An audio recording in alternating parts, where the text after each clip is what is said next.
बहुजन समाज का एक ऐसा व्यक्ति जिन्होंने समाज सुधार और समाज उत्थान में महत्वपूर्ण योगदान दिया है।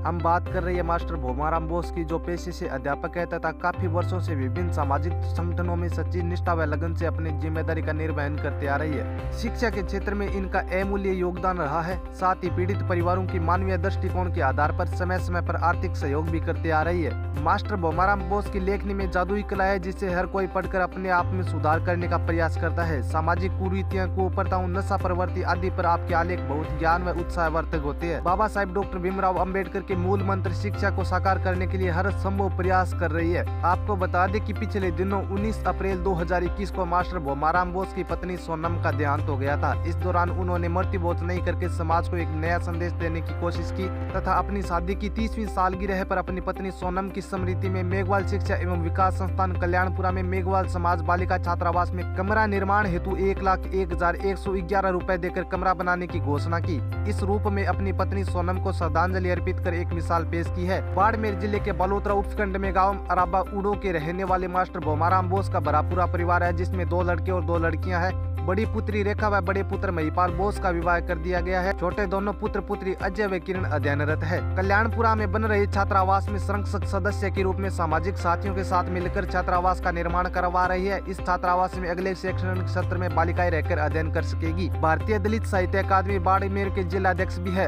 अकादमी द्वारा प्रदेश स्तरीय अनुसूचित जाति महिला सरपंच सम्मान समारोह जयपुर एवं SC/ST महिला सरपंच सम्मान समारोह जोधपुर संभाग जोधपुर में हुए कार्यक्रम में मास्टर भोमाराम बोस ने अपनी अहम भूमिका निभाई। मास्टर भोमाराम बोस राजस्थान मेघवाल परिषद के प्रदेश संगठन मंत्री के रूप में भी मेघवाल समाज एकीकरण में प्रयासरत है। बोस के पिताजी स्वर्गीय श्री सोनाराम जी निर्गुण पंथ के पक्षधर थे। वे जीवन पर्यंत वीणा पर बाबा रामदेव जी के भजन गाते रहे, लेकिन नशा प्रवृत्ति, अंधविश्वास, बाह्य आडम्बरों आदि से कोसों दूर रहे। इनकी माताजी श्रीमती लहरो देवी वृद्धावस्था में सेवा करना उनकी नैतिक और बड़ी जिम्मेदारी है। जी, मेरा नाम भोमाराम बोस जी।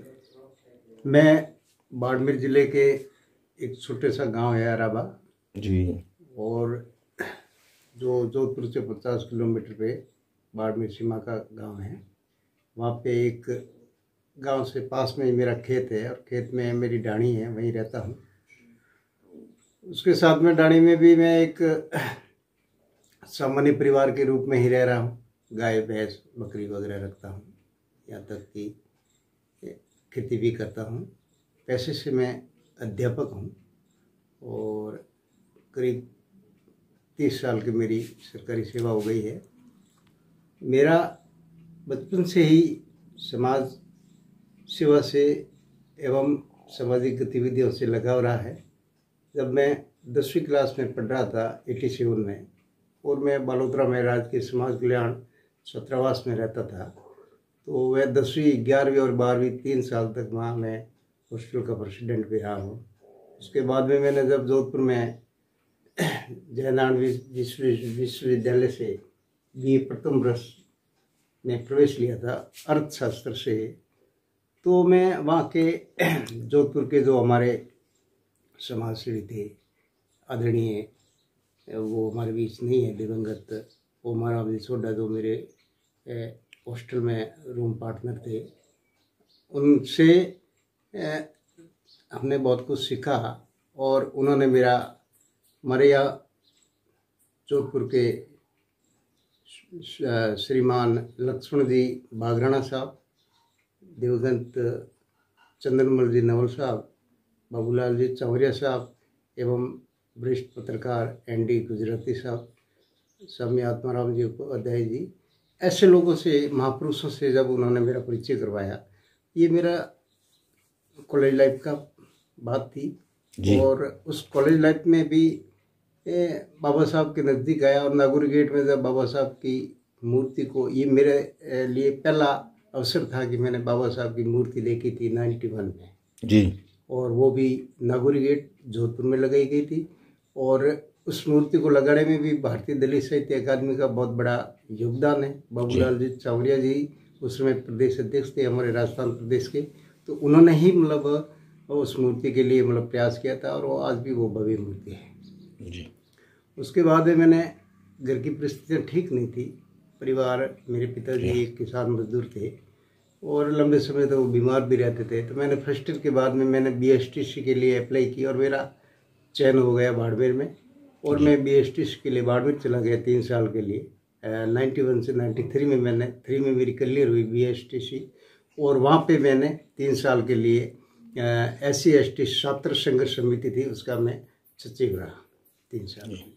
94 के अंदर मेरा सरकारी सेवा में तृतीय श्रेणी अध्यापक के पद पर चयन हुआ, और मैं मेरे घर से 25 किलोमीटर दूर एक छोटे से गांव में मेरी पोस्टिंग हो गई। तो वहाँ पे भी मैंने देखा समाज को नज़दीक से, प्रत्येक समाज के वर्गों को, और विशेषकर बच्चों में। तो वहाँ से मैंने हमारे जो अधिकारी, जो प्रशासनिक अधिकारी थे, उनसे संपर्क में आया, और मैं खेलकूद से जुड़ा।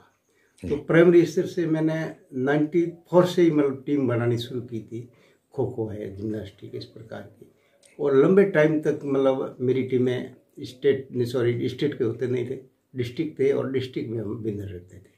खो खो में मैं हमेशा मेरी टीम विनर रही है, जिम्नास्टिक में भी विनर रही है। और उसी को देखते हुए जिला प्रशासन और हमारे विभाग के द्वारा मुझे 2008 में 15 अगस्त 2008 को जिला कलेक्टर बाड़मेर द्वारा मुझे विभिन्न प्रकार की सरकारी सेवाओं को लेकर के मुझे सम्मानित। सर जी, लंबे समय से मैं काम कर रहा हूँ, तो मुझे तमाम संस्थाओं ने, कम से कम 30-35 संस्थाओं ने मेरे को आज तक सम्मानित किया गया है, राष्ट्रीय स्तर से लगा करके ब्लॉक स्तर तक। उसके अलावा मेरे विभाग ने, शिक्षा विभाग के द्वारा भी मुझे ब्लॉक स्तर पर दो बार सम्मानित किया गया है, और ग्राम पंचायत स्तर से लेकर के तमाम संगठनों के द्वारा भी मुझे सम्मानित किया गया। ये मेरे लिए खुशी की बात है, और उसी से मैं प्रेरणा लेकर के मतलब और ज़्यादा अच्छा करने का प्रयास कर रहा। मेरी जब बच्ची रेखा जब BA कर रही थी, और मैं ये चाह रहा था कि वो उस समय अविवाहित थी, और मैं ये चाह रहा था कि क्या मैं बालिकाओं को शिक्षा के साथ में राजनीतिक तरफ उनको मैसेज देना चाहता था। और मैंने मेरी बच्ची को जिला परिषद के टिकट पे अप्लाई करवाया था, आवेदन करवाया था। और यहाँ के क्षेत्रीय स्थानीय करीब 17 ग्राम पंचायत है, और वहाँ के मतदाताओं ने और तमाम वोटर्स ने मिल करके मेरी बच्ची को भारी बहुमत से जिताकर 5 साल के लिए जिला परिषद भेजा था। ये मेरे लिए खुशी की बात थी। हमने 2017 में मेघवाल समाज प्रतिभा सम्मान समारोह का आयोजन किया था, भव्य आयोजन हुआ था वो कल्याणपुर के अंदर। राजस्थान मेघवाल परिषद के बैनर तले किया था हमने वो कार्यक्रम, और उसमें हमें मतलब यहाँ से प्रेरणा मिली, और कई भामाशाहों ने मतलब एडवांस में घोषणा की थी यहाँ पे हॉस्टल के लिए कमरों की भूमिदान के रूप में भी, और उससे प्रेरित होकर के फिर हम उसमें लगे। फिर हमने यहाँ पे कल्याणपुर में मेघवाल शिक्षा एवं विकास संस्थान कल्याणपुर के नाम से एक नई संस्था का रजिस्ट्रेशन करवाया।